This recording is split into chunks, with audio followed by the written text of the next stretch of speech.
संगीता एक 18 साल की बहुत अच्छी लड़की है। पिछले साल माँ के गुजरने के बाद उसने घर की सारी जिम्मेदारी अपने कंधे पे उठा ली है। लेकिन एक दिन अचानक उसके पिताजी श्रीधर दूसरी शादी करके नई बीवी के साथ घर आए। संगीता, ये तुम्हारी माँ है, अब ये तुम्हारा ख्याल रखेगी। पिताजी की बात सुन के संगीता को बहुत बड़ा झटका लगता है। उसके और पिताजी के बीच कोई तीसरा आए, ये बात उसे खटकती है। वो अपने पिताजी के साथ बहुत बेरुखी से पेश आती है। मैं अपना ख्याल खुद रख सकती हूँ पिताजी। संगीता नाराजी से कॉलेज चली जाती है। उसका व्यवहार देख के श्रीधर और सौतेली माँ थोड़े दुखी हो जाते हैं। आप बुरा मत मानिए, हमारी शादी के बारे में उसे पता नहीं था। थोड़ा वक्त जाने दीजिए, सब ठीक हो जाएगा। संगीता बहुत सुस्वभावी लड़की है। जी, कोई बात नहीं। दिन गुजर रहे थे। संगीता और उसकी सौतेली माँ के बीच का तनाव बढ़ रहा था।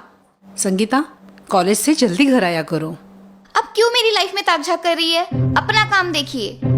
वही तो कर रही हूँ बेटा। ठंड का मौसम शुरू हो रहा है, अंधेरा भी जल्दी हो जाता है, इसलिए ये स्वेटर तुम। बस कीजिए ये प्यार का नाटक। आप मेरी माँ की जगह कभी नहीं ले सकते, ये याद रखिए। संगीता अपनी सौतेली माँ को एक्सेप्ट नहीं कर पा रही है। उनकी हर बात से उसे गुस्सा आता, फिर चाहे वो उसकी भलाई के लिए क्यों न हो। पता नहीं क्या समझती है अपने आप को, हर बात में दखल अंदाजी कर रही है। ये खाओ, ये मत खाओ, ये करो, वो मत करो, ये कपड़े पहनो, घर जल्दी आओ। I just hate her. Sangeeta की सौतेली माँ का पेशेंस भी अब धीरे धीरे खत्म हो जाता है और अब दोनों में रोज नोकझोंक होने लगती है। भलाई का तो जमाना ही नहीं रहा। कितना भी किसी के लिए करो, उसे उसकी कोई कीमत ही नहीं होती। क्या हर सौतेली माँ बुरी होती है? हाँ, बिल्कुल ठीक कह रही हो बहन। ये लड़की है ही नकचड़ी। बड़ों से बात करने की जरा भी तमीज नहीं है इसे। ससुराल जाके हमारी ही नाक काटेगी ना। लेकिन और नहीं तो क्या, तुम भी अब उसके साथ सख्ती से पेश आना। संगीता और उसकी माँ श्रीधर से एक दूसरे की शिकायत करती रहती है। श्रीधर के लिए अब भी एक नई टेंशन हो गई है। उसके लिए दोनों ही समान रूप से इम्पोर्टेंट है।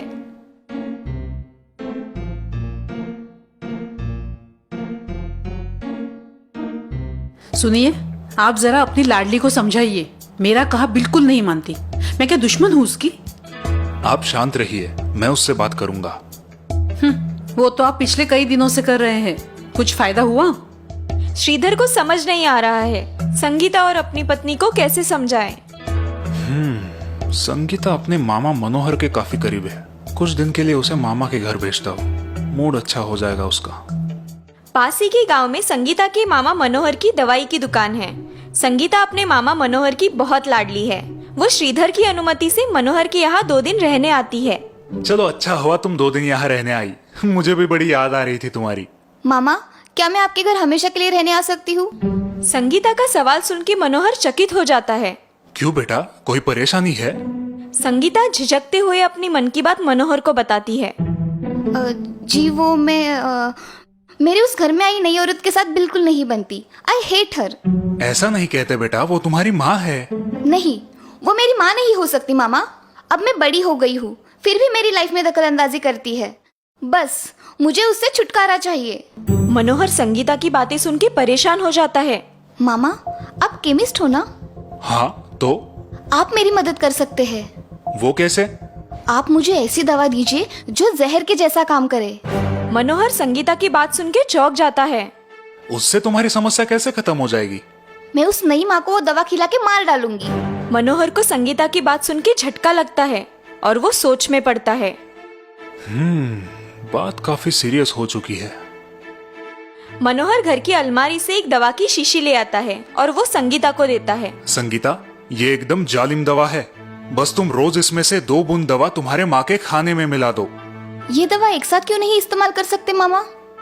इस दवा से तुम्हारे माँ की तबीयत धीरे धीरे खराब हो जाएगी और लोगों को लगेगा कि वो बीमारी की वजह से, मतलब धीरे धीरे स्वास्थ्य खराब हो जाने की वजह से स्वर्गवासी हो गई, मतलब नेचुरल डेथ। अच्छा, ठीक है। लेकिन और एक जरूरी बात तुम्हें करनी है। वो क्या मामा? इस दरमियान तुम्हें तुम्हारी माँ के साथ एकदम अच्छा व्यवहार रखना होगा, ताकि जब वो मर जाए तुम पर कोई शक ना करे। संगीता मामा की बात से राजी होती है और 2 दिन बाद अपने घर लौट आती है। संगीता, तुम्हारे लिए खीर बनाई है, खाना है तो खा लो। ओह, थैंक यू माँ, जरूर बढ़िया बनी होगी। संगीता का बदला व्यवहार देख उसकी माँ और पापा खुश हो जाते हैं। चलो बढ़िया है, लगता है मनोहर मामा ने संगीता को अच्छी समझ दी है। संगीता ने अब रोज उसकी माँ के खाने में उस दवाई की 2 बूंदे डालना शुरू किया और उनके साथ बड़े प्यार से पेश आने लगी। उसके अच्छे बर्ताव की वजह से उसकी माँ भी उससे प्रेम पूर्वक पेश आने लगी और इस प्रकार कुछ ही दिनों में दोनों का व्यवहार एक दूसरे के प्रति बदल गया। माँ, समोसे खाने का बड़ा मन कर रहा है। हाँ हाँ ठीक है, मैं कल ही बना देती हूँ। बस जरा ये हाथ का दर्द थोड़ा कम हो जाए, पता नहीं अचानक क्या हो गया है। ओह, आपने मुझे बताया क्यों नहीं माँ? लाइए, मैं आपके हाथ को मालिश कर देती हूँ। माँ के हाथ को मालिश करते समय संगीता सोच में पड़ जाती है। हे भगवान, ये कहीं मेरी उस दवा की वजह से तो नहीं हो रहा? अगले ही दिन संगीता की माँ बुखार से बीमार पड़ जाती है और संगीता मन ही मन डर जाती है। वो तुरंत अपने मामा के घर पहुँचती है। अरे संगीता बेटा, तुम कब आई?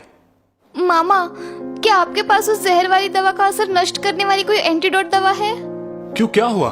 मामा, मेरी माँ दरअसल बहुत अच्छी है।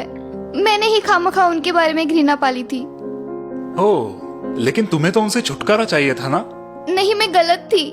मुझे वो अच्छी लगती है, मैं उन्हें खोना नहीं चाहती। लेकिन अब उस जहर का असर दिख रहा है, वो बीमार पड़ रही है। प्लीज उस जहर का एंटीडोट दीजिए। कौन सा जहर? जो आपने मुझे दिया था माँ के खाने में मिलाने के लिए।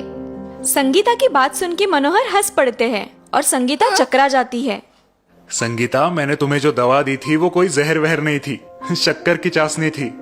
मनोहर की बात सुन के संगीता चकित और रिलैक्स हो जाती है। क्या? Oh thank God. लेकिन आपने ऐसा क्यों किया मामा? देखो बेटा, हर इंसान एक दूसरे से अलग होता है, क्योंकि हर कोई अलग अलग परिस्थितियों से गुजरता है। लेकिन हमें एक दूसरे को समझने की दिल से कोशिश करनी चाहिए, तभी अच्छे रिश्ते बन सकते हैं। संगीता मनोहर की बात ध्यान से सुन रही है।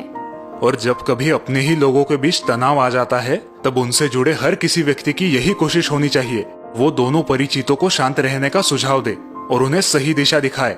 बस मैंने वही किया। संगीता मामा को धन्यवाद देके तुरंत अपने घर निकलती है। जिंदगी में पहली बार जहर की वजह से रिश्ता जुड़ते देखा है, ना कि मरते हुए, वरना जहर तो मारने के लिए ही बदनाम है। देखा दोस्तों, कैसे संगीता एक बहुत बड़ी गलती करते करते बची और कैसे द्वेष के बदले प्यार ने उसके रिश्ते को बचा लिया। हमें भी संगीता से सीख लेके अपने रिश्तों को प्यार से संभालना चाहिए। चलिए फिर जल्द ही आपको मिलती हूँ एक नई और इंटरेस्टिंग स्टोरी के साथ। Bye bye, take care.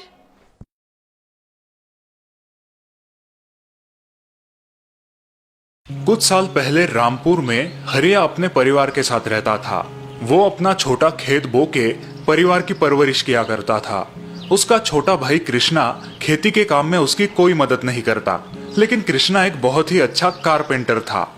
Krishna, Krishna उठो भाई, सूरज सिर पे आया है, कुछ काम वाम नहीं करना तुम्हें?